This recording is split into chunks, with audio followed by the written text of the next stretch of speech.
రాష్ట్రంలో ఎండల తీవ్రత పెరిగే ఛాన్స్ ఉందన్నారు వాతావరణ శాఖ అధికారులు. 2 నుంచి 4 డిగ్రీల వరకు టెంపరేచర్లు పెరిగే అవకాశం ఉందన్నారు. దీంతో పెరుగుతున్న ఎండలకు జనం జాగ్రత్తగా ఉండాలన్నారు. మరోవైపు కొన్ని జిల్లాల్లో వర్షాలు కురిసే అవకాశం ఉందన్నారు వెదర్ ఆఫీసర్లు.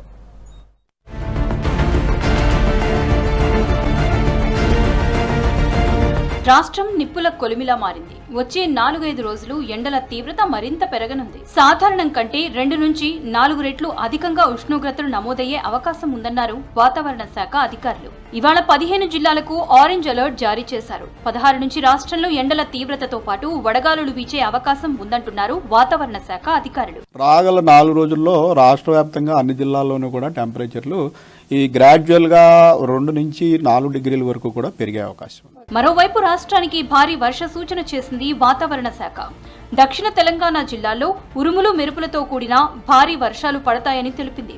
హైదరాబాద్లోని కొన్ని ప్రాంతాల్లో సాయంత్రం రాత్రి వర్షాలు కురిసే అవకాశం ఉందని చెప్పింది. సాయంత్రం వరకు మాత్రం సిటీలో వాతావరణం పొడిగా ఉంటుందని తెలిపింది. వికారాబాద్, సంగారెడ్డి, రంగారెడ్డి, నారాయణపేట, మహబూబ్ నగర్, గద్వాల్, వనపర్తి, నాగర్ కర్నూల్లో భారీ వర్షాలు పడతాయని అలర్ట్ ఇచ్చింది. మరోవైపు ఉత్తర తెలంగాణ జిల్లాల్లో ఎండలు దంచికొట్టనున్నాయి. రేపు పలు జిల్లాలకు రెడ్ అలర్ట్ ఇచ్చింది వాతావరణ శాఖ. ఎండల వేడిమి వల్ల ఒక్కొక్కప్పుడు లోకల్ గా ఉన్న మాయిశ్చర్ వల్ల కూడా కొద్దిపాటి జల్లులు పడే అవకాశం ఉంటుంది. ఆ రకంగా చూసినట్టయితే మనకి ఈ రోజు సంగారెడ్డి, వికారాబాద్ ప్రాంతంలోనూ, అలాగే భద్రాద్రి కొత్తగూడెం, ఖమ్మం ప్రాంతంలోనూ, రేపు ఎల్లుండి కూడా భద్రాద్రి కొత్తగూడెం ప్రాంతంలోనూ, అలాగే ఈ సౌత్ నాగర్ కర్నూలు, మహబూబ్ నగర్ ప్రాంతంలో కొద్దిపాటి జల్లులు పడే అవకాశం ఉంది. అయితే ఇవేమి పెద్దగా సిగ్నిఫికెంట్ వర్షాలు అయితే ఎక్కడ లేవు. ఉమ్మడి ఆదిలాబాద్ జిల్లాలో కురిసిన అకాల వర్షానికి రైతులు తిప్పలు పడుతున్నారు. ఆదిలాబాద్ మార్కెట్ యార్డ్లో భారీ వర్షానికి జొన్నలు తడిశాయి. జొన్న కుప్పల్లోకి వరద నీరు చేరింది. కప్పుకోవడానికి టార్పలిన్లు ఇవ్వలేదని రైతులు ఆరోపిస్తున్నారు. అటు నిర్మల్ జిల్లా రైతులను అకాల వర్షాలు నిండా ముంచుతున్నాయి. వర్షానికి ఖానాపూర్ మార్కెట్ యార్డ్లోని వడ్లు, మొక్కజొన్న ధాన్యం తడిసింది. కొనుగోలు చేసిన వడ్లను సైతం అధికారులు తరలించడం లేదని ఆరోపిస్తున్నారు రైతులు. సారంగపూర్, బీరవెల్లి గ్రామాల్లోని మార్కెట్ యార్డుల్లో వరి ధాన్యం తడిసింది. తడిసిన ధాన్యాన్ని కొనుగోలు చేయాలని రైతులు డిమాండ్ చేస్తున్నారు. గత వారం కింద మాది మ్యాచర్ వచ్చింది, 4 రోజులు అవుతుంది. 10వ నంబర్ మ్యాచర్ వచ్చినా కానీ ఇప్పటివరకు కాంటా ఇవ్వలేరు, వడ్లను జోక్తలేరు. మాది ఇప్పటికీ రైతులు చాలా నష్టపోతున్నాం. అకాల వర్షాల ద్వారా మొత్తం వడ్లు నానిపోయాయి. ఇక్కడ అమ్మాలోళ్ళు ఇంకా అనుకూలంగా లేరు. మరి పంటని కూడా కొనుగోలు చేస్తలేరు. అధికారులు కూడా ఎవరు పట్టించుకుంటలేరు. ఇలా రైతులు మొత్తం నష్టపోయారు. దీని గురించి అధికారులు మాకు ఏదైనా నష్టపరిహారం ఇవ్వాలని కోరుతున్నాం. మాట్లాడుకొని అన్ని చేసుకున్నాము. ట్రాన్స్పోర్ట్ ప్రాబ్లం వల్ల తొందరగా అన్లోడ్ కాక కాట వేసినాయి మా దగ్గరనే ఉండిపోతున్నాయి. మెయిన్ ట్రాన్స్పోర్ట్ ప్రాబ్లం ఒకటి ఉన్నది. వారం రోజులు అవుతుంది నేను పెట్టి మెసేజ్, ఇప్పటి వరకు కూడా వస్తలేవు. అయితే అక్కడ గవర్నమెంట్ ఏమని చెప్పిందంటే గన్నీస్ ఏరైతే వంకొచ్చుకుంటాడో ఆ డబ్బులు మేము ఇస్తాము, అవి ఏరైతే ఎంత వంకుంటాడో అవి మాకు అందులో ఎంట్రీ చేసే సాఫ్ట్వేర్లో ఎంట్రీ చేసేట్టున్నా అన్నట్టు డాటా. పెరిగిన టెంపరేచర్లతో ప్రజలు జాగ్రత్తగా ఉండాలని సూచించారు వాతావరణ శాఖ అధికారులు.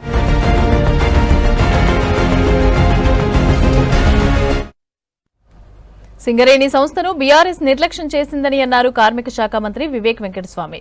ప్రస్తుత ప్రజాప్రభుత్వంలో అన్ని వర్గాల ప్రజలకు న్యాయం జరుగుతోందన్నారు. మంచిర్యాల జిల్లా చెన్నూరు నియోజకవర్గంలో పర్యటించిన మంత్రి పలు కార్యక్రమంలో పాల్గొన్నారు. సింగరేణి కార్మికులతో మాట్లాడి సమస్యలను తెలుసుకున్నారు మంత్రి వివేక్.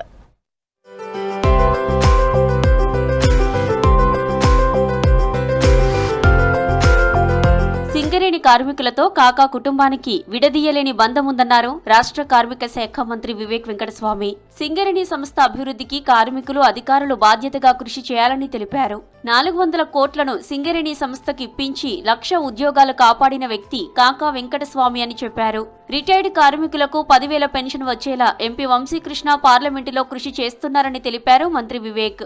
మంచిర్యాల జిల్లా మందమరి సింగరేణి ఏరియా KK5 గనిపై శ్రమశక్తి అవార్డు గ్రహీత ఏడుకోల పవన్ కుమార్ సన్మాన కార్యక్రమానికి ముఖ్య అతిథిగా హాజరయ్యారు మంత్రి. శ్రమశక్తి అవార్డు గ్రహీతలు పవన్ కుమార్, పుల్లూరి లక్ష్మణ్ను శాలువాతో సన్మానించి శుభాకాంక్షలు తెలిపారు వివేక్.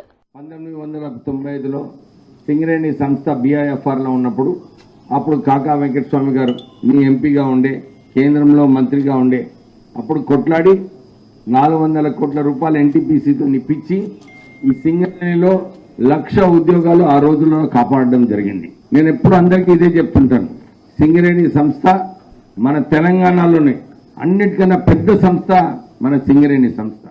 బీఆర్ఎస్ హయాంలో సింగరేణి సంస్థను పట్టించుకోలేదని ఆరోపించారు రాష్ట్ర కార్మిక శాఖ మంత్రి వివేక్ వెంకటస్వామి. సంస్థను ఆర్థికంగా ఉపయోగించుకున్నారే తప్ప ఒక్క గనిని కూడా ప్రారంభించలేదని విమర్శించారు. కొత్త గనులు, కొత్త ఉద్యోగాలు తీసుకొచ్చి సింగరేణికి పూర్వ వైభవం తీసుకువచ్చేలా కాంగ్రెస్ సర్కార్ కృషి చేస్తోందన్నారు మంత్రి. మంచిర్యాల జిల్లా మందమరి KK5 గనిలో కార్మికులతో కలిసి గని లోపలికి దిగారు వివేక్. కార్మికులు పనిచేసే పని ప్రదేశాలను పరిశీలించి కార్మికులతో మాట్లాడారు మంత్రి.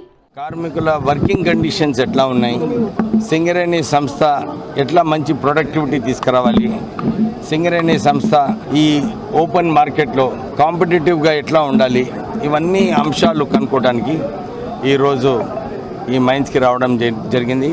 25కి KK5లో ఎప్పుడు కూడా ఇది ఒక 10వ నేను ఈ KK5 మైన్స్కి వస్తున్నాను. సో లోపల పోయిన తర్వాత అక్కడ వర్కింగ్ కండిషన్స్ నిజంగానే మంచి సేఫ్టీ ప్రికాషన్స్ సింగరేణి సంస్థ చూసుకుంటుంది. దాన్ని ఇంకా ఎక్కువ ఇంప్రూవ్ చేసే అవసరం ఉంది. నేను వారితో అదే చర్చించినాను.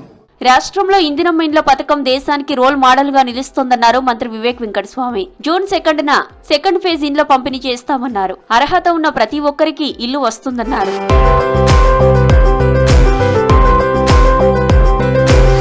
మంచిర్యాల జిల్లా కోటపల్లి మండలం దేవులవాడలో ఇందిరమ్మ ఇండ్ల గృహప్రవేశ మహోత్సవంలో పాల్గొన్నారు మంత్రి. తమకు ఇల్లు మంజూరు చేసినందుకు మంత్రిని శాలువాతో సత్కరించారు లబ్ధిదారులు ఇందారపు భాగ్యలక్ష్మి, శరత్. కార్యక్రమంలో అధికారులు, స్థానిక ప్రజా ప్రతినిధులు పాల్గొన్నారు. రాష్ట్ర వ్యాప్తంగా 4 లక్షల ఇల్లులు కట్టించడం జరిగింది. ఈరోజు చాలా సంతోషం. ఎందుకంటే ఇక్కడ దేవులవాడలో ఈ మార్మూరు గ్రామంలో ఎవరు ఊహించలేదు, సొంత ఇల్లు కట్టుకుంటామని ఊహించలేదు.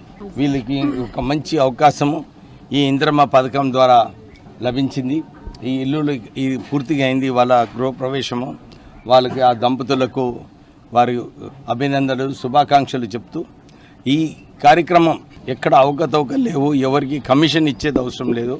ఇది కేవలం కంప్యూటర్ ద్వారా ఎంత కడతారో అంత పేమెంట్ వస్తుంది. వీళ్ళకు ఇంత చక్కటి ఇల్లులు కట్టుకుంటున్నారంటే నిజంగానే ఒక మంచి విషయము. అన్ని వర్గాల ప్రజలకు అందుబాటులో ఉంటూ వారికి న్యాయం జరిగేందుకు కృషి చేస్తున్నట్లు తెలిపారు మంత్రి వివేక్. నియోజకవర్గాన్ని అన్ని విధాలా అభివృద్ధి చేస్తామని హామీ ఇచ్చారు. కరీంనగర్లో జ్యువెలరీ చోరీ కేసులో ఎట్టకేలకు దొంగలు దొరికారు. చోరీ జరిగిన 11 రోజుల తర్వాత వారిని అదుపులోకి తీసుకున్నారు పోలీసులు. దొరికిన దొంగల్లో ఒకరి పేరు రాధేష్, మరొకరి పేరు గోస్వామిగా గుర్తించారు పోలీసులు. ప్రధాన నిందితుడు బీహార్కి చెందిన the golden thief Subodh Singh గా ఈ చోరీకి స్కెచ్ వేసినట్లు గుర్తించామని అన్నారు. మరో ఇద్దరిని కూడా బీహార్లో అరెస్టు చేసినట్లు తెలిపారు కరీంనగర్ పోలీసులు.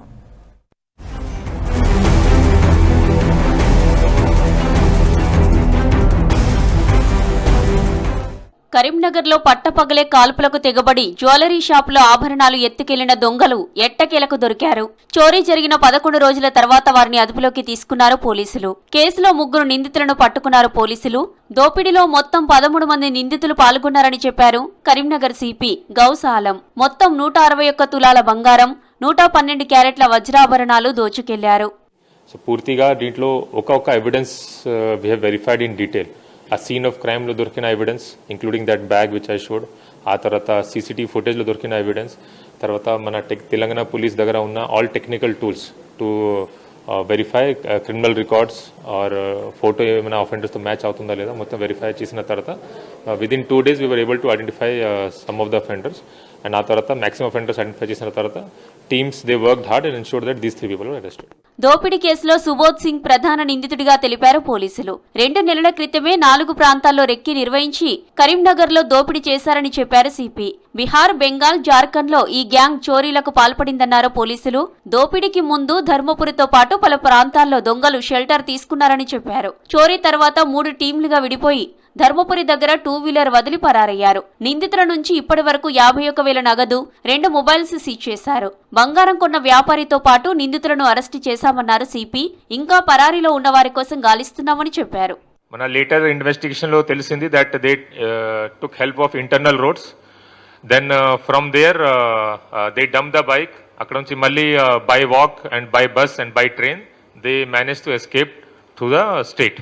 దీంట్లో 2 షూటర్స్ కి అది అరెస్ట్ చేయడం జరిగింది. దీంతో పాటు 1 more accused who has helped them in assisting the offense అతను ఈ ఆఫెన్స్లో యూజ్ అయిన సిమ్ అరేంజ్ చేశారు దీనికోసం అతన్ని కూడా అరెస్ట్ చేయడం జరిగింది. Total 3 arrest we have done. ఇప్పటి వరకు సీజ్ అయిన ప్రాపర్టీలో cash 51,000, 2 mobile phones, 2 SIM cards and వాళ్ళు యూజ్ చేసిన ఫేక్ ఆధార్ కార్డ్ షీట్ చేయడం జరిగింది. ఇది కాకుండా ఆఫెన్స్లో యూజ్ అయిన బైక్ ఆల్రెడీ ధర్మపూర్లో అది మనకి రికవరీ అయింది.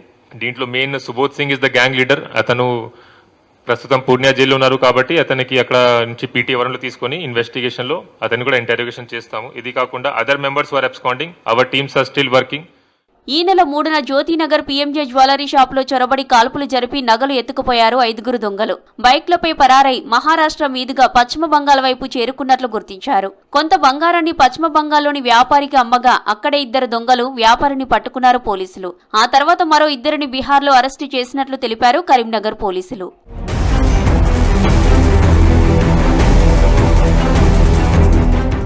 పట్టపగలే జ్యువెలరీ షాపులో బీభత్సం సృష్టించిన దొంగలను అరెస్టు చేశారు పోలీసులు. విచారణ కొనసాగిస్తున్నట్లు తెలిపారు. ఘటనకు సంబంధించిన కారణాలపై దర్యాప్తు చేస్తున్నట్లు తెలిపారు.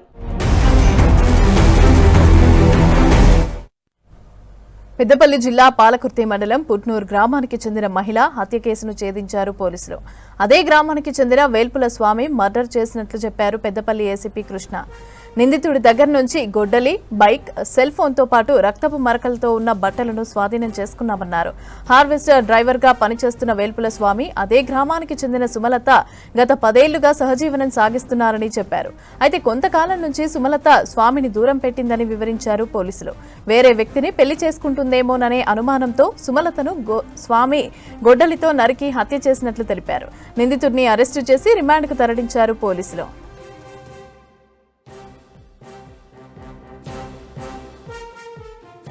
వేల్పుల స్వామి గారు అతను ఇదే కూడా పుట్నూరు గ్రామానికి చెందిన వ్యక్తి.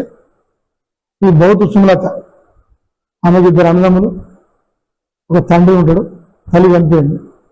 తండ్రి కంప్లీట్గా బెడ్ రిడన్, అంటే పెరాలసిస్, పక్షవాదం పూర్తి స్థాయిలో వచ్చి బెడ్ రిడన్ ఉండడంతో ఆమె తండ్రిని చూసుకోవడానికి కొడుకులు ఉద్యోగరీత్యా దూరం ఉంటే పెళ్లి చేసుకోకుండా తండ్రిని చూసుకుంటూ అతన్ని సేవ్ చేసుకుంటూ ఉండే క్రమంలో గత 10 సంవత్సరాల క్రితం ఈ వేల్పుల స్వామి అనేటువంటి ఇతను మన ఎదురుగా మన కనబడుతున్నాడు. ఇతను కూడా పెళ్లి అవ్వలేదు. ఈ ఇద్దరి మధ్యలో ఫ్రెండ్షిప్ కాస్త ప్రేమ కాస్త పెళ్లి చేసుకుందాం అనేటువంటి ఆలోచన కూడా ఇద్దరు అనుకోవడం జరిగింది. కానీ ఆ అమ్మాయి కండిషన్ ఏంటంటే, ఒకవేళ నేను కనుక పెళ్లి చేసుకుని వెళ్ళిపోతే మా తండ్రిని చూసే వాళ్ళు ఎవరు లేరు అనేటువంటి ఉద్దేశంతో వీళ్ళిద్దరూ పెళ్లి చేసుకోకుండా ఆల్మోస్ట్ ఆల్ పెళ్లి చేసుకున్నట్టే సహజంగా చేయడం జరిగింది. కానీ ఈ మధ్య ఇతను తాగుడు బానిసై తాగితే ఏంటి ఎట్లా బిహేవ్ చేసినా కూడా తెలియని వ్యక్తి అతను. అలాంటి ఇతను ఈ అమ్మాయి ఈ తాగుతున్నాడు అనేటువంటి ఉద్దేశంతో నువ్వు తాగుడు మానేస్తేనే మన ఇద్దరు పెళ్లి అనేటువంటి మంచి ఉద్దేశంతో ఇతనికి ఎన్నోసార్లు చెప్పడం జరిగింది. కానీ ఇతను తాగుడు మానేయకపోవడం, అట్లాగే బిహేవ్ చేయడంతో ఈ అమ్మాయి ఇతను ఫోన్ నెంబర్ బ్లాక్ చేయడం, ఫోన్ మాట్లాడినా ఒకరు బ్లాక్లో లేకుండా ఫోన్ చేస్తే లేకపోవడం, ఇవన్నీ ఒకరు కలిసినా మాట్లాడినా ఇతను సరిగా రిసీవ్ చేసుకోకపోవడం, ఇవన్నీ దృష్టిలో పెట్టుకొని ఈ స్వామి ఒక రకమైనటువంటి గ్రడ్జ్ పగా తెచ్చుకోవడం జరిగింది. అట్లాగే నన్ను వద్దంటుందంటే ఇంకెవరికైనా ఫ్రెండ్షిప్ చేస్తుంది అనేటువంటి ఒక అనుమానంతో ఈ అమ్మాయిని మొన్న 12వ తారీఖు రోజు రాత్రి నన్ను పెళ్లి చేసుకుని ఉంటుంది, ఇంకెవరితోనో ఉండవచ్చు అనేటువంటి ఒక అనుమానం ఆలోచనతో ఇంట్లో ఉన్నటువంటి గుడ్డలు తీసుకొని మొన్న 12 రాత్రి 11:40 ప్రాంతం నిధుల్లో పడుకున్న మంచం మీద పడుకున్నామని అట్లాగే గుడ్డలతో ఆ ఎడమ వైపు ఇది చేయడం. గత 2 రోజుల నుంచి తప్పించుకొని తిరుగుతున్నాం.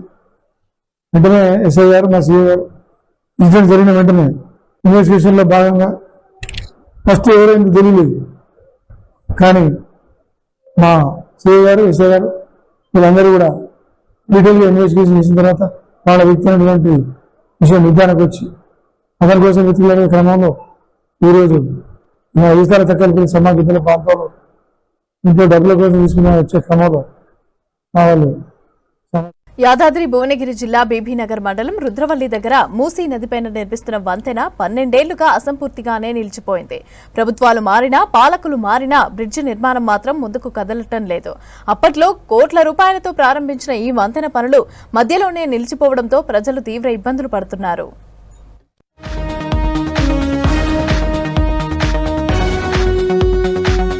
మూసీ నదిపై అర్ధాంతరంగా నిలిచిపోయిన వంతెన నిర్మాణం రుద్రవల్లి గ్రామ ప్రజల నిరీక్షణకు ప్రతీకగా మారింది. 12 ఏళ్ల క్రితం అప్పటి ప్రభుత్వం 11,50,00,000 వ్యయంతో వంతెన నిర్మాణాన్ని ప్రారంభించింది. 8 పిల్లల నిర్మాణం పూర్తయింది. ఆ తర్వాత కాంట్రాక్టర్ పనులను మధ్యలోనే వదిలివేయడంతో నిర్మాణం అక్కడికక్కడే ఆగిపోయింది. అప్పటి నుంచి ఈ బ్రిడ్జి అసంపూర్తిగానే మిగిలిపోయింది. ప్రతి ఏటా వర్షాకాలంలో బ్రిడ్జి నిర్మాణం పూర్తవక ప్రజలు తీవ్ర ఇబ్బంది పడుతున్నారు. వర్షాకాలంలో మూసీ నది ఉప్పొంగితే పాత లో లెవెల్ బ్రిడ్జి పూర్తిగా నీట మునిగిపోతుంది. దీంతో బీబీనగర్, భూదాన్, పోచంపల్లి మండలాల మధ్య రాకపోకలు పూర్తిగా స్తంభిస్తున్నాయి. విద్యార్థులు చదువులకు దూరమవుతున్నారు. రైతులు పొలాలకు వెళ్లలేకపోతున్నారు. పాడి రైతులు పశువులను తరలించలేక ఇబ్బంది పడుతున్నారు. ప్రతి వర్షాకాలంలో మూసీ ఉగ్రరూపం దాలుస్తోంది. హైదరాబాద్ పరిసర ప్రాంతాల్లో భారీ వర్షాలు పడితే మూసీ ఉప్పొంగి కొన్ని రోజుల పాటు గ్రామాలు ప్రపంచానికి దూరమవుతున్నాయి. అత్యవసరంగా ఊరు దాటాల్సి వస్తే ప్రాణాలను పణంగా పెట్టాల్సిన పరిస్థితులు నెలకొంటున్నాయని ఆవేదన వ్యక్తం చేస్తున్నారు స్థానికులు. కాంట్రాక్టర్ లేడు, దీన్ని పట్టుకున్న నాదులు లేడు. ఇప్పుడు ఆ బ్రిడ్జి ఎన్ని సంవత్సరాలు అవుతుంది? 8 పిల్లలు వేసి వదిలిపెట్టిపోయారు. దీన్ని అడుగుతో లేరు, ఎవరు లేరు. గవర్నమెంట్ కూడా వచ్చింది. ఇప్పుడు మేమేస్తాం కూడా ఎమ్మెల్యే సార్ మన అనిల్ కుమార్ రెడ్డి కూడా చేస్తారని చెప్పారు. 10 సార్లు వచ్చి కూడా వర్షం పడేప్పుడల్లా బ్రిడ్జి పొంగుతున్నప్పుడల్లా ఇటుకని వచ్చి ఫోటోలు దిగిపోడు, అటుకని వచ్చి ఫోటో దిగిపోడు, ఈ విలేకరు ఆ విలేకరు అని చెప్పిపోతుండు.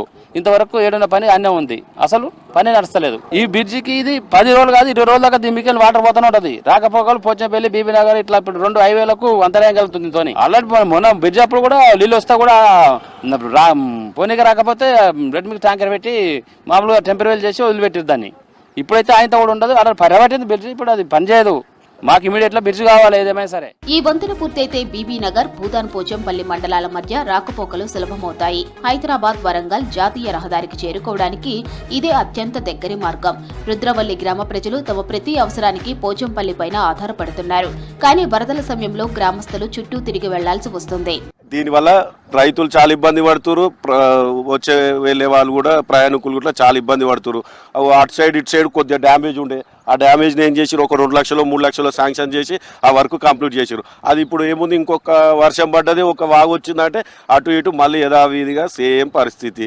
ఇప్పుడు ఈ గుంతలు చూసినా, ఈ గుంతలలో 2-3 పడిపోయారు. ఇట్లా ఇంకొక 10 ఏళ్ళు ఏమైనా వెయిట్ చేయాల్సి వస్తుందా, లేకుంటే ఎమ్మెల్యే గారి చొరవతో ఏమైనా తొందర అవుతుందా అనేది కూడా మాకు అంతు చిక్కని ప్రశ్న మిగిలిపోతుంది ఇది. కానీ మేము ఎమ్మెల్యే గారికి కానీ ఉన్న అధికారులకు కానీ మేము చెప్పదలుచుకుంది ఒకటే, మీరు ఎంత తొందర అయితే అంత తొందర మాకు ఈ బ్రిడ్జ్ కంప్లీట్ చేసి మాకు బహుమతిగా ఇవ్వాలని చెప్పి కూడా మేము కోరుకుంటాం. ఇదైతే మేము కూడా సంతోషంగా ఉంటాము, రైతులు కూడా హ్యాపీగా ఫీల్ అవుతారని చెప్పేసి మా ఒక ముఖ్య గమనిక. వర్షాకాలంలో విద్యార్థుల పరిస్థితి మరింత అధ్వానంగా మారుతుంది. రుద్రవెల్లి స్కూల్లో 5వ తరగతి వరకే ఉండటంతో పై చదువులకు జూలూరు, పోచంపల్లి ప్రాంతాలకు వెళ్తారు విద్యార్థులు. అయితే వరదలు వస్తే రోజుల తరబడి స్కూలుకు వెళ్లలేని దుస్థితి. ఇక రైతులు పొలాలకు వెళ్లలేక, పశువులను మేతకు తీసుకెళ్లలేక తీవ్రంగా నష్టపోతున్నారు. మేకలు, గొర్రెల పెంపకందారులు కూడా తీవ్ర ఇబ్బంది ఎదుర్కొంటున్నారు. ఇక్కడ రైతులు బళ్ళను జాదుకుంటారు, గేదెలను జాదుకుంటారు, ఇంట్లో కొట్టుకుపోయి చనిపోతాయి. ఇక్కడ నుంచి బండి నుంచి వాటర్ వచ్చినప్పుడు బండ్లు కింద పడి చనిపోతున్నారు. దయచేసి ఈ బ్రిడ్జ్ను పూర్తిగా కంప్లీట్ చేయాలని అనిల్ కుమార్ రెడ్డి పదే కోరుచున్నాం. శాంక్షన్ అయిపోయింది, టెండర్ అయిపోలేదు. టెండర్కు మరి దయచేసి ఎమ్మెల్యే గారు పట్టించుకో, ఆ టెండర్ ఎవరికన్నా ఇప్పించి వాళ్లకు కృషి చేసి మీరు బ్రిడ్జ్ కంప్లీట్ చేయాలని ఎమ్మెల్యే గారిని పదే కోరుచున్నాం. ఏళ్లుగా ఇదే పరిస్థితి కొనసాగుతున్నా సమస్యకు శాశ్వత పరిష్కారం మాత్రం కనిపించటం లేదని మండిపడుతున్నారు గ్రామస్తులు. రాజకీయ నాయకులు వస్తున్నారు, హామీలు ఇస్తున్నారు, కానీ పనులు మాత్రం ముందుకు కదలడం లేదన్నారు. ఇటీవల ఎమ్మెల్యే కుంభం అనిల్ కుమార్ వంతెన నిర్మాణానికి 18,50,00,000 రూపాయల నిధులు మంజూరు చేయించినట్లు ప్రకటించారని, వెంటనే నిధులు విడుదల చేసి పనులు ప్రారంభించాలని కోరుతున్నారు. 7వ నెంబర్ రహదారికి పోవాలన్నా కానీ ఇదే షార్ట్ కట్ రహదారి, మెయిన్ రోడ్డు. అన్నిటికన్నా ఇంపార్టెంట్గా వెహికల్స్ కూడా 24 అవర్స్ నడుస్తాయి ఈ రోడ్డు పైన. రైతులకు చాలా ఇబ్బంది. ఈ సైడ్కు ఉన్న పొలాలు మొత్తం రుద్రవెల్లివే. వాన కొడితే వాగు పొంగింది అనుకో, అక్కడ పోలేరు, పొలాలు చూడలేరు, పశువులు కొట్టుకుపోతాయి. బండ్లు మొన్ననే రీసెంట్గానే వాగు పొంగినప్పుడు 3 బండ్లు పడ్డాయి అవతల.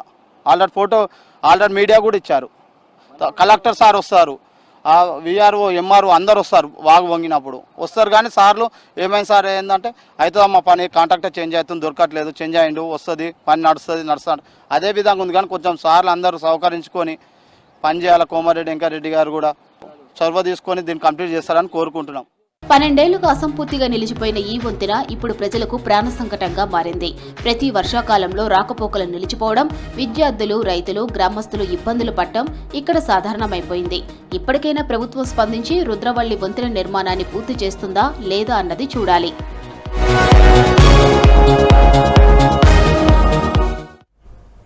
పెద్దపల్లి జిల్లా సుల్తానాబాద్ మండలం కాట్నపల్లిలోని మమతా రైస్ మిల్ దగ్గర ఆందోళన చేపట్టారు రైతులు. మిల్లు నిర్వాహకులు ధాన్యం దింపుకోవడం లేదంటూ నిరసన తెలిపారు. సహకార సంఘం అధికారులు మమతా రైస్ మిల్ కు ధాన్యం కేటాయించారు. మిల్లు నిర్వాహకులు మాత్రం ధాన్యం దింపుకోకుండా నిన్న సాయంత్రం నుంచి ధాన్యం లోడ్తో ఉన్న ట్రాక్టర్లను నిలిపివేశారంటూ ఆగ్రహం వ్యక్తం చేశారు అన్నదాతలు. సివిల్ సప్లై అధికారులు, పోలీసులు రైతులకు సర్ది చెప్పి ఆందోళన విరమింపజేశారు.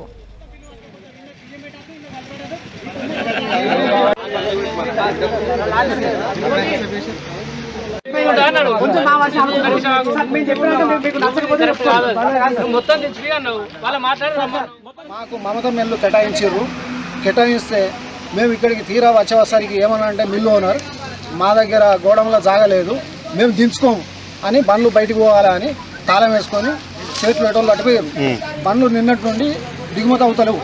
మాకు కలెక్టర్ గారు వచ్చి తగిన న్యాయం చేయాలని మేము ప్రార్థిస్తున్నాం. కలెక్టర్ గారు ఏమని చెప్పారంటే జాగలేదు కాబట్టి మీరు దించుకోకూరని చెప్పారు, కాబట్టి మేము మీ బండ్లు దించుకోము, మీరు వాపసు వెళ్ళిపోండి అని చెప్పిన చెప్పిన తర్వాత మేము మాట్లాడదామని మేము చెప్పినాం. నిన్న నైట్ నుంచి 4 బండ్లు ఇక్కడే పెట్టిపోయి మళ్ళీ తెల్లారి కూడా వచ్చి అడిగితే మేము మీ బండ్లు దించాము, మాకు ప్లేస్ లేదన్నారు. మళ్ళీ తెల్లారి వచ్చిన తర్వాత ఇక్కడ ఆల్రెడీ ఓపెన్ చేసి దించుతామని చెప్పి మా శాంపిల్ కూడా కొట్టిర్రు. బండ్లు తాడిపిన తర్వాత కూడా మళ్ళీ వచ్చి మళ్ళీ సేటు మీ బండ్లు మేము మొత్తమే దించాం, మీ బండ్లు పట్టుకోవాల్సింది ఇక్కడి అని చెప్తే మేము రైతులు చెప్తే రైతులు వచ్చి మా బండ్లు దించాలని. మళ్ళీ ఇంకోటి ఏంటంటే ఆర్ఓ ఇక్కడికి ఉంది, మాకు ఆర్ఓ ఉందని మేము ఇక్కడికి వచ్చినాం. సేట్ని మేము ఏమైనా డిమాండ్ చేస్తారంటే మీ ఆర్ఓ క్యాన్సిల్ చేసుకోండి, మాకు వేరే మిల్లుకు ఆర్ఓ ఇప్పియండి. ఎందుకంటే అధికారులు ఏం చేస్తారంటే ఇక్కడ ఆర్ఓ ఉండగా వేరే దగ్గర ఆర్ఓ కేటాయించలేదు. కాబట్టి దీని మీద పై అధికారులు వెంటనే స్పందించి మిల్లుపై తగిన చర్య తీసుకుని మా ధాన్యాన్ని వెంటనే. పారిశ్రామిక ప్రాంతం గోదావరి ఖనిలో తెలంగాణ డయాగ్నోస్టిక్ హబ్ ఏర్పాటు చేయాలి అంటూ డిమాండ్ పెరుగుతోంది. టీ హబ్ లేకపోవడంతో చాలా ఇబ్బందులు పడుతున్నామని అంటున్నారు ప్రజలు. సింగరేణి కార్మిక వర్గాలు, సింగరేణి మెడికల్ కళాశాల ఉన్నప్పటికీ ప్రజలకు మెరుగైన వైద్య సేవలు అందటం లేదు.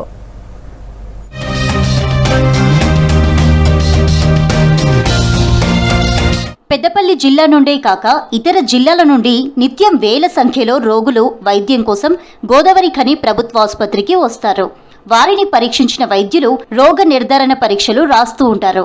కానీ ఆ రక్త నమూనాలు సేకరించి పెద్దపల్లి జిల్లా కేంద్రంలోని టీ హబ్ సెంటర్కు పంపిస్తున్నారు. రిపోర్టు రావడానికి 2 రోజుల సమయం పట్టడంతో రోగులకు సరైన వైద్య సేవలు అందడం లేదు. జిల్లా కేంద్రాల్లో ఏర్పాటు చేసిన టీ హబ్ కేంద్రాలు సత్ఫలితాలనిస్తుండగా రామగుండం ప్రాంతంలో దీనికి భిన్నమైన పరిస్థితులు ఉన్నాయి.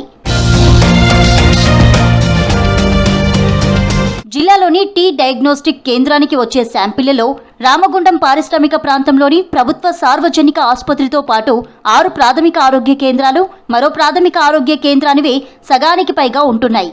ఈ ఏడాది జనవరి నుండి మార్చి వరకు ఒక్క గోదావరి ఖని ప్రభుత్వ ఆసుపత్రి నుండి 15,000కు పైగా రక్త నమూనాలు, మిగతా కేంద్రాల నుండి 17,000 శాంపిళ్లు వచ్చినట్లు లెక్కలు చెబుతున్నాయి.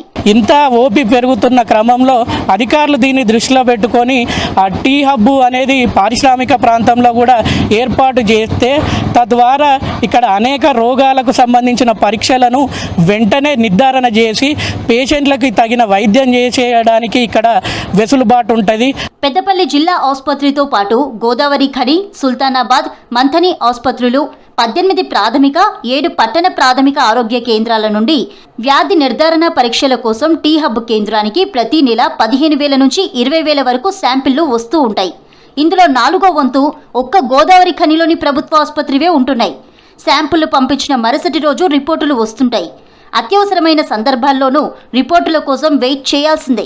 ఆసుపత్రితో పాటు వైద్య కళాశాలలో టీ హబ్ ఏర్పాటు చేసేందుకు విశాలమైన గదులున్నాయని, స్థానికంగానే టీ హబ్ తరహాలో 57 రకాల వ్యాధి నిర్ధారణ పరీక్షలను అందుబాటులోకి తెస్తే రోగులతో పాటు చికిత్స అందించే వైద్యులకు ఈజీ అవుతుందన్న అభిప్రాయాలు వినపడుతున్నాయి.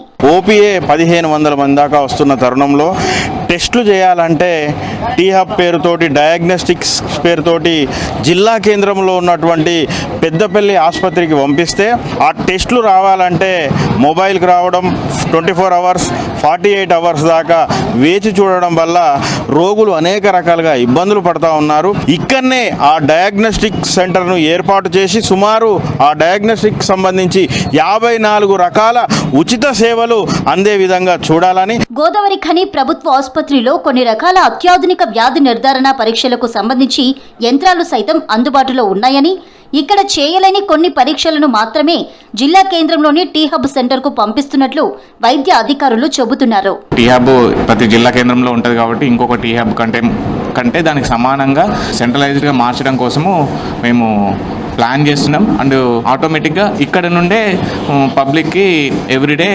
డెలివరీ చేస్తాం సార్. అంటే టీ హబ్తో సంబంధం లేకుండా మేము ఇక్కడ డెలివరీ చేస్తాం. అది త్వరలోనే అది కార్యరూపం దాల్చుతుంది, ఎందుకంటే అది ప్రపోజల్ ఆల్రెడీ ఇన్ ప్రాసెస్. ఈ సమస్యను ఉన్నతాధికారుల దృష్టికి తీసుకువెళ్లామని, జిల్లా కలెక్టర్ ఆదేశాలతో మరికొంత ఎక్విప్మెంట్ కూడా కొన్నామని అధికారులు అంటున్నారు. తొందరలోనే రోగులకు ఎలాంటి ఇబ్బందులు లేకుండా చూస్తామంటున్నారు.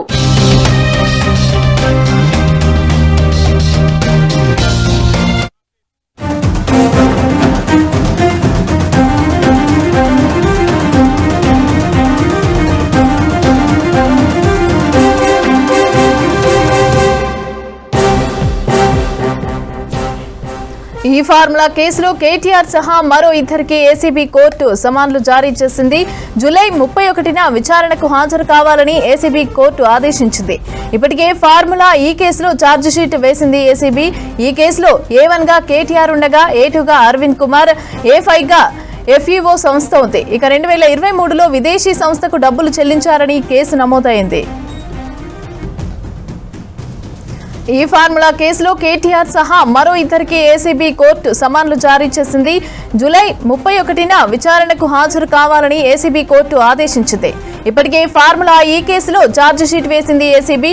ఈ కేసులో A1 గా కేటీఆర్ ఉండగా A2 గా అరవింద్ కుమార్, A5 గా FEO సంస్థ ఉంది. 2023లో విదేశీ సంస్థకు డబ్బులు చెల్లించారని కేసు నమోదైంది.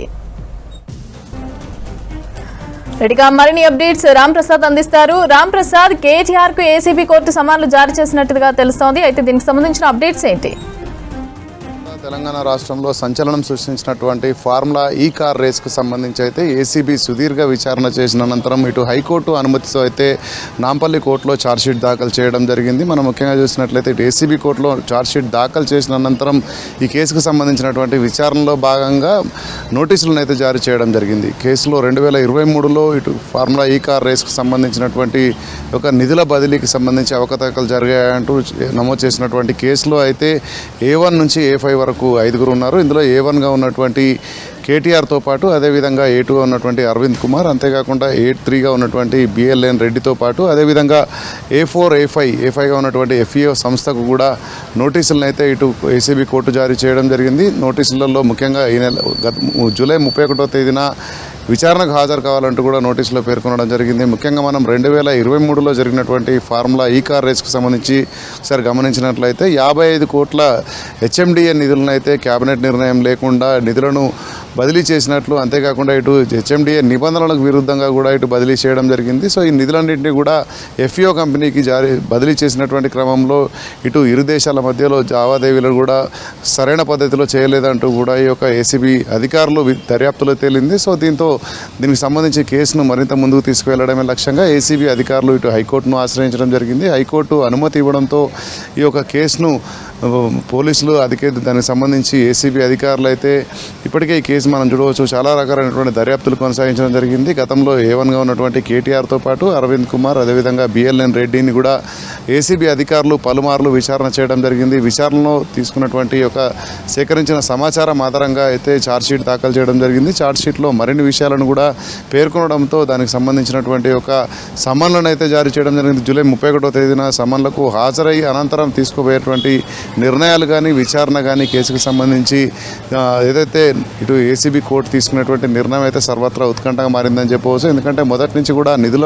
బదిలీ చేయడంలో అయితే పూర్తి స్థాయిలో నిబంధనలకు విరుద్ధంగా జరిగాయి. సో 55 కోట్ల HMDA నిధులను ఇటు ఎఫ్ఈఓ కంపెనీకి బదిలీ చేసేటువంటి క్రమంలో ఇటు అనుమతులు కానీ దానికి సంబంధించినటువంటి బదిలీ ప్రక్రియలో అయితే పూర్తి స్థాయిలో నిబంధనలకు విరుద్ధంగా చేశారనేటువంటి ఒక వాదనను ఏసీబీ అధికారులు అయితే కోర్టు దృష్టికి తీసుకువెళ్లడంతో హైకోర్టు అనుమతితో అయితే కేటీఆర్తో పాటు అరవింద్ కుమార్ అదేవిధంగా బిఎల్ఎన్ రెడ్డితో పాటు మరియు ఇద్దరికి ఎఫ్ఈఓ కంపెనీకి కూడా నోటీసులు అయితే జారీ చేయడం జరిగింది. జూలై 31న హాజరు కావాలని అయితే నోటీసుల్లో పేర్కొన్నారు. Mamata. Right, thank you Ramprasad. మహిళలను ఆర్థికంగా బలోపేతం చేసేందుకు ప్రభుత్వం ఎన్నో చర్యలు తీసుకుంటోంది. ఇప్పటికే ఫ్రీ బస్, పెట్రోల్ బంకులు, మహిళా క్యాంటీన్లు ఇచ్చిన ప్రభుత్వం తాజాగా సోలార్ ప్లాంట్లను కూడా మహిళా సంఘాలకు మంజూరు చేస్తోంది. వీటితో విద్యుత్ ఉత్పత్తి చేయడమే కాకుండా అమ్ముకోవడం ద్వారా కూడా ఆదాయం పొందొచ్చు.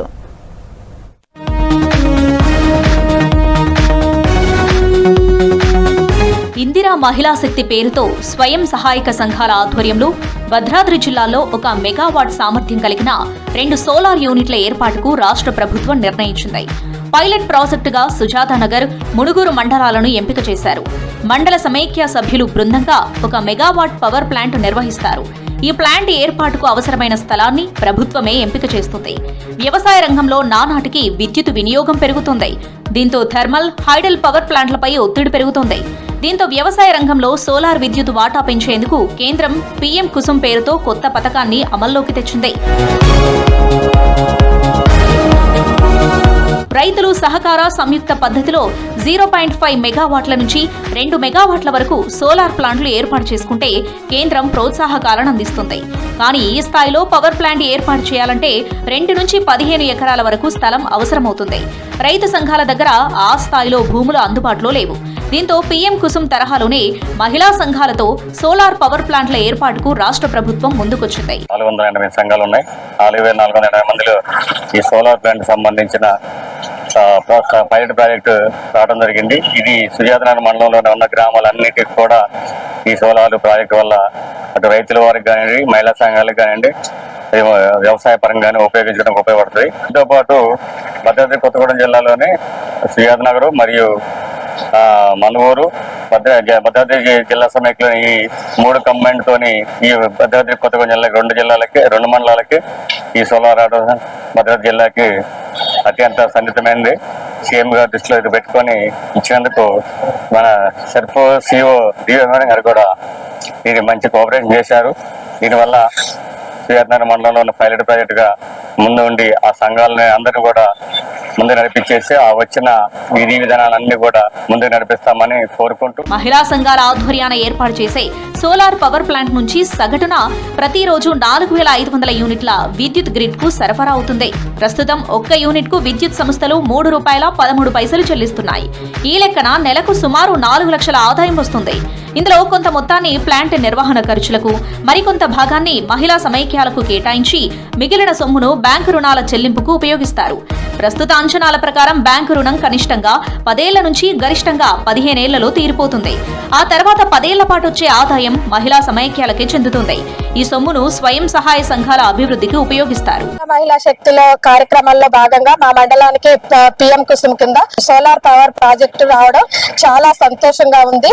ఇది మేము త్వరలోనే ఈ పథకాన్ని ప్రారంభించుకుంటున్నాము. ఇది ప్రారంభించుకుంటున్నామని మీ అందరూ తెలియజేయడానికి నేను చాలా సంతోషపడుతున్నాను. సోలార్ పవర్ ప్లాంట్ మా మండలానికి రావడం జరిగింది.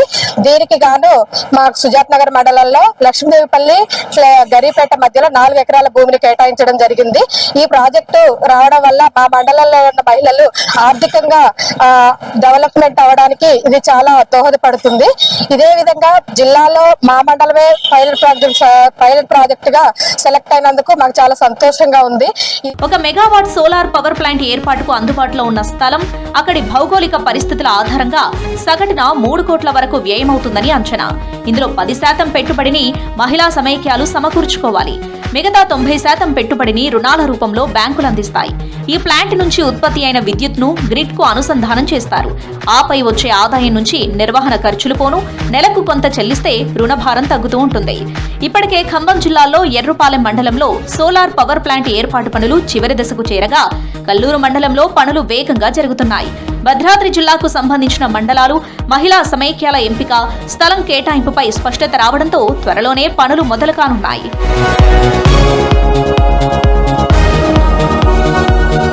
ఉమ్మడి నల్గొండ జిల్లాలో అత్యధికంగా ధాన్యం ఉత్పత్తి చేసే గ్రామం. కానీ ఆ ధాన్యాన్ని అమ్ముకోవాలంటే మాత్రం రైతులకు ఇబ్బందులే. ఈ పరిస్థితిని మార్చాలని సంకల్పించిన గ్రామ రైతులు తలా కొంత మొత్తాన్ని సమకూర్చుకొని తమ గ్రామంలోనే ధాన్యం కొనుగోలు కేంద్రాన్ని ఏర్పాటు చేసుకున్నారు. యాదాద్రి భువనగిరి జిల్లా శివారెడ్డిగూడెం గ్రామ రైతులు ఇప్పుడు అందరికీ ఆదర్శంగా నిలుస్తున్నారు.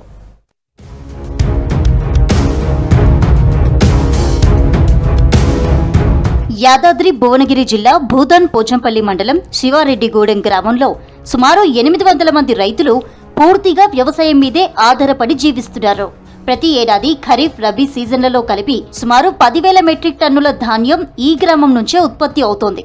అయితే గ్రామంలో కొనుగోలు కేంద్రాలు లేకపోవడంతో రైతులు తమ ధాన్యాన్ని పక్క గ్రామాలకు ట్రాక్టర్లు, లారీల ద్వారా తరలించి అమ్ముకోవాల్సి వచ్చేది. దీంతో అదనపు ఖర్చులు పెరగడంతో పాటు వర్షాకాలంలో ధాన్యం తడిసి నష్టాల పాలయ్యేవారు.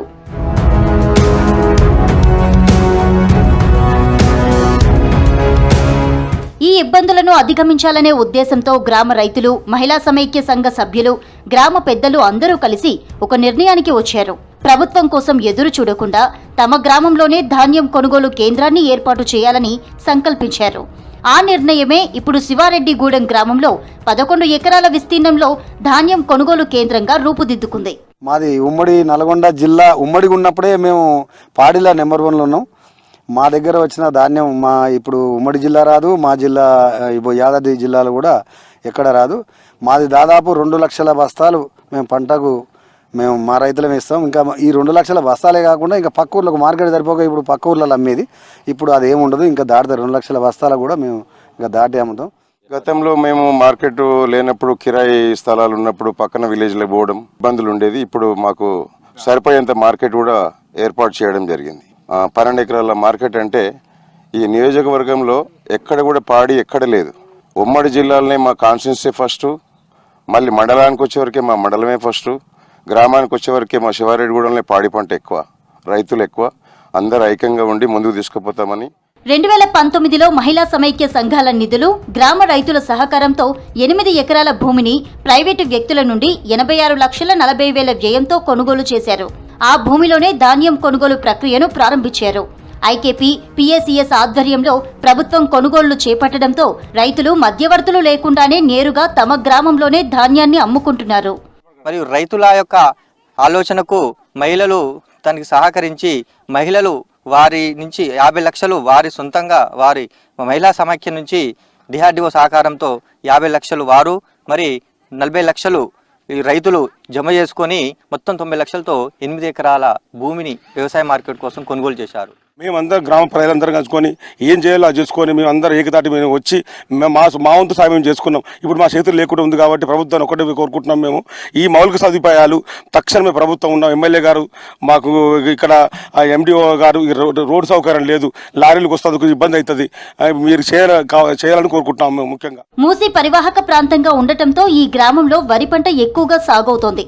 ప్రతి సీజన్లో ధాన్యం ఉత్పత్తి పెరుగుతుండటంతో 8 ఎకరాల స్థలం సరిపోలేదు. దీంతో మళ్లీ రైతులంతా ఏకమై గ్రామంలోనే ప్రభుత్వ భూమిగా ఉన్న 3 ఎకరాల రాళ్ల గుట్టను జిల్లా కలెక్టర్ సహకారంతో సుమారు 35 లక్షల వ్యయంతో చదును చేసి అదనంగా కొనుగోలు కేంద్రంగా అభివృద్ధి చేశారు. ఇలా మొత్తం 11 ఎకరాల్లో విస్తరించిన ధాన్యం కొనుగోలు కేంద్రాన్ని ఏర్పాటు చేసి మరోసారి తమ ఐక్యతను చాటుకున్నారు.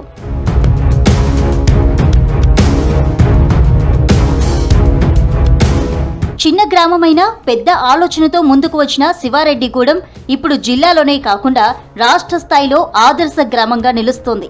ఈ గ్రామంలోని ఐకేపీ సెంటర్ జిల్లాలో ఉత్తమ అవార్డు అందుకుంది. గ్రామ పౌర సేవల డిజిటలైజేషన్లో రాష్ట్ర స్థాయిలో ఎంపికైంది. అంతేకాకుండా ఇటీవల జరిగిన గ్రామ పంచాయతీ ఎన్నికల్లో కూడా గ్రామస్తులంతా ఏకగ్రీవంగా సర్పంచ్ను ఎన్నుకొని అభివృద్ధి పట్ల తమ నిబద్ధతను చాటుకున్నారు.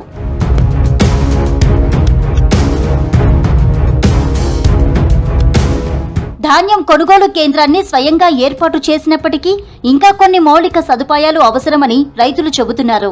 రోడ్లు, విద్యుత్ స్తంభాలు, త్రాగునీటి సౌకర్యం కల్పించాలని ప్రభుత్వాన్ని కోరుతున్నారు. ప్రభుత్వం సహకరిస్తే రైతులు, మహిళా సంఘాలు కలిసి గ్రామంలోనే సొంతంగా రైస్ మిల్ను ఏర్పాటు చేయాలనే ఆలోచనతో ముందుకు సాగుతున్నామంటున్నారు రైతులు. రైతులను తల కలేసుకునే ఉన్నాం. క్వింటాల్ కింద కట్ చేసుకుని మనిషికి అప్పుడు కూడా 20-30 వేలు ఖర్చు అయిన ఒక రైతు కూడా ఆయన దగ్గర కొన్నాం. మళ్ళీ సరిపోకూడదు, మళ్ళీ ఇబ్బంది, మళ్ళీ సర్పంచ్ సహకారంతో మళ్ళీ 30-40 లక్షలు పెట్టి మళ్ళీ గుట్టను సాగు చేసుకున్నాం. అక్కడ స్థలం ఒక వానకాలం ఒక్కొక్క రైతుకు 10-15 బస్తాలు 20 బస్తాల దాకా ఖర్చు మొలకలు వెళ్ళేది. దానివల్ల ఇక గుట్ట సాగు చేయడం మాకు మంచిగా అందుబాటులో మంచిగా అయిందని. ఈడ నీళ్లు లేక రోడ్డు లేక మాకు ఇబ్బంది అవుతుంది. గవర్నమెంట్ సహకారం కోరుతున్నాం. ప్రభుత్వం కోసం ఎదురు చూడకుండా స్వయంగా ముందుకు వచ్చి సమస్యకు పరిష్కారం కనుగొన్న శివారెడ్డిగూడెం రైతులు ఐక్యత ఉంటే అసాధ్యం అనేది ఏదీ లేదని నిరూపించారు. వీరి ప్రయత్నం ఇతర గ్రామాల రైతులకు కూడా స్ఫూర్తిగా నిలుస్తోంది. ప్రాచీన కళలో కర్రసాము ఒకటి. పూర్వం కర్రసామును ఆచారంగా నిర్వహించేవారు. ఇక కాలానికి అనుగుణంగా ఆ కళపైన ఆసక్తి సన్నగిల్లింది. అయితే ఆ ప్రాచీన కళకు ప్రాణం పోస్తున్నారు నిజామాబాద్ జిల్లా వాసులు. అంతరించిపోతున్న ఆ కళను భావితరాలకు అందించేందుకు బాలభవన్ వేదికగా మారింది. ఒక కర్రసామే కాదు, ఇతర అంశాలను కూడా పిల్లలకు నేర్పిస్తున్నారు. నిజామాబాద్ బాలభవన్లో నిర్వహిస్తున్న సమ్మర్ క్యాంపుపై స్పెషల్ స్టోరీ.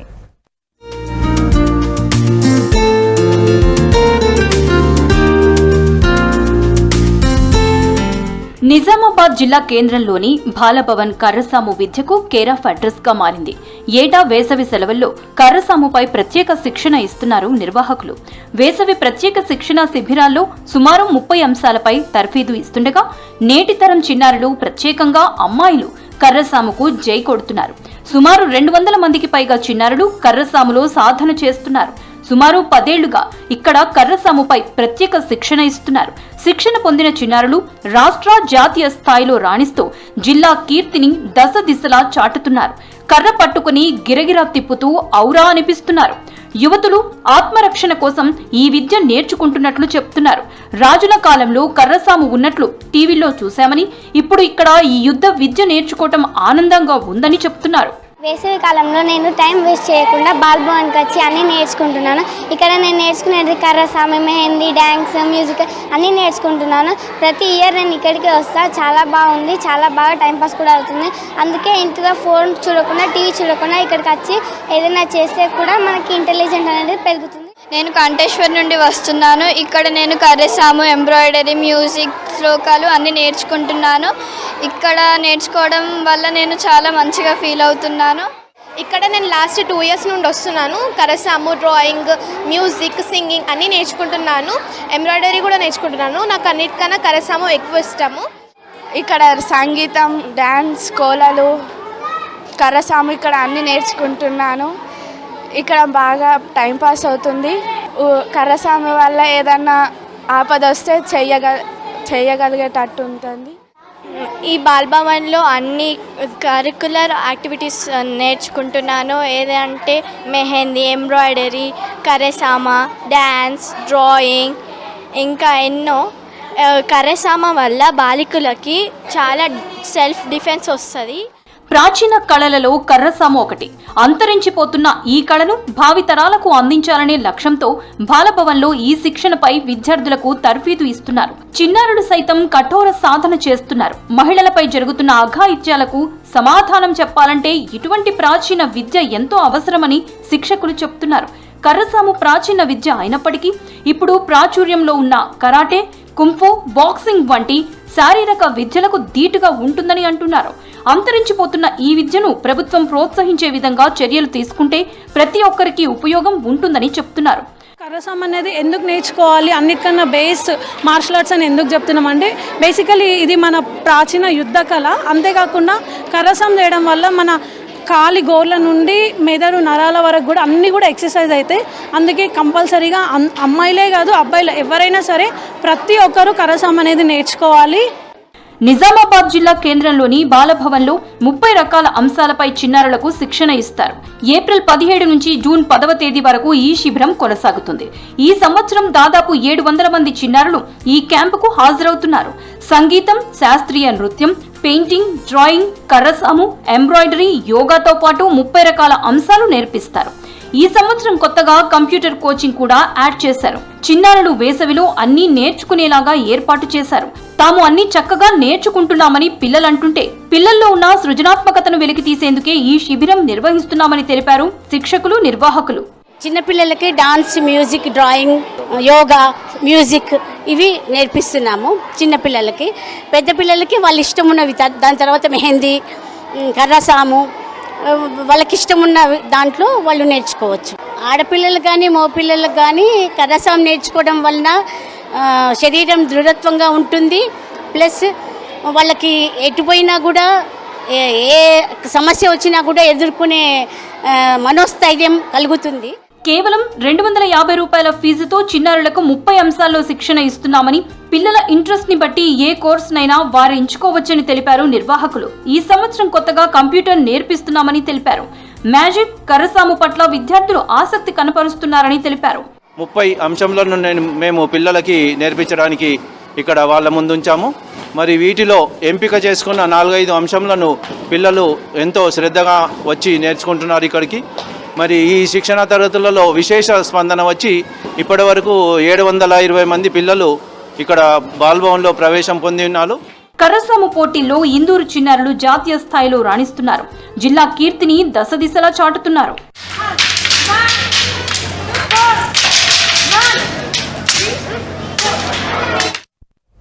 ఇవి బులెటిన్ అప్డేట్.